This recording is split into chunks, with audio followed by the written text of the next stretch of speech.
ก็มาเจริญศีลเจริญพรเฮาก็เฮ็ดเอามาวัดเฮามาหยังเฮาต้องถามตั้งคำถามขึ้นถามใจเฮาดิถามบ่แม่นว่าเฮามาส่งเขาคนอยู่หน้าดิมาเฮาต้องเข้าใจวิธีในเนื้อของบุญนี่มันเป็นความดีดิมันเป็นการเติมเต็มจิตใจให้เฮามีปัญญามาซอยเพิ่นเอิ้นว่าเติมน้ำเติมปุ๋ยให้เฮาเข้าใจชีวิตมันต้องพึ่งพาเรื่องบุญนี่ขันเบิดบุญกะตายขอหล่อมันบ่เด้งน้อยฮะเบิดบุญก็คือตายนั่นแหละให้เฮาเข้าใจน่ะนะให้เฮาเข้าใจการสืบบุญต่อบุญเฮาหาคือเฮาหาเงินนั่นแหละบุญนี่มันมีคุณค่าคล้ายๆกับเงินนั่นแหละหามาก็ใส่ไปเด้บุญคือกันนี่หามาแล้วบาปมันก็เอาใส่ไปมันก็เสียไปเห็นบ่แต่ว่าสิ่งที่เอาไปบ่ได้คือปัญญาเฮ็ดจังได๋เฮาจังสิมีปัญญาเนี่ยเฮาอยู่ป.ใดแล้ว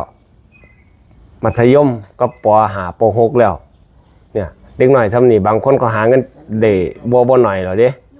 หาเงินซอยพ่อซอยแม่ได้ซุมื้อนี้นั่งท่าใส่แต่เงินก็บ่ไหวเด้เฮ็ดพ่อแม่เฮ็ดหยังก็ซอยเหลือการงานเพิ่นท่านเลี้ยงเรามาเลี้ยงท่านตอบซอยเหลือการงานเพิ่นดำรงวงตระกูลให้มันได้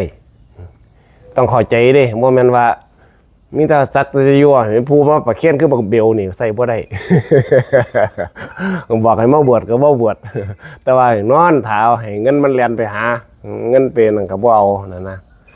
ฝึกเอามื้อนี้บุญเดือน4ก็ไป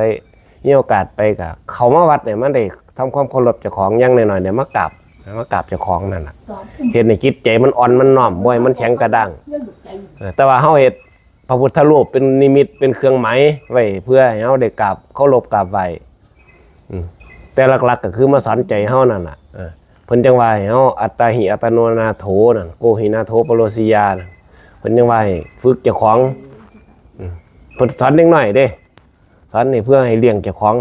ให้พึ่งพาเจ้าของได้จังผู้เฒ่าเพิ่นเปียงคือเขียวคือขวดเพียงคือเอาลูกใส่แม่อีลาลูกใส่แม่มื้อเช้าตื่นจักโมงฉันจังหันอยู่ใครอยู่แต่ว่าใครอยู่มาจังหันได้อยู่พยายามลูกหลานเอ้ยเฮ็ดเอา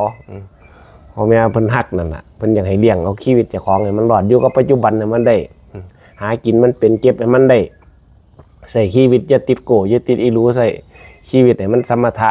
อยู่คือบ้านคือเมียงเพิ่นนั่นน่ะใส่มันเป็นประโยชน์โมทนาบุญนำเฮ็ดขอรักเป็นนั่นนี่ไปเฮาก็เฮ็ดไปมื้อนี้เฮาสิได้เข้าไปวัดบ้านมันยังไปเฮ็ดบุญบ้านบุญอินทรีย์บุญพระเวทเฮาก็เฮ็ดไปโมทนาบุญนำเอาน้ำขวดน้ำมารับพรเป็นภาษาบาลี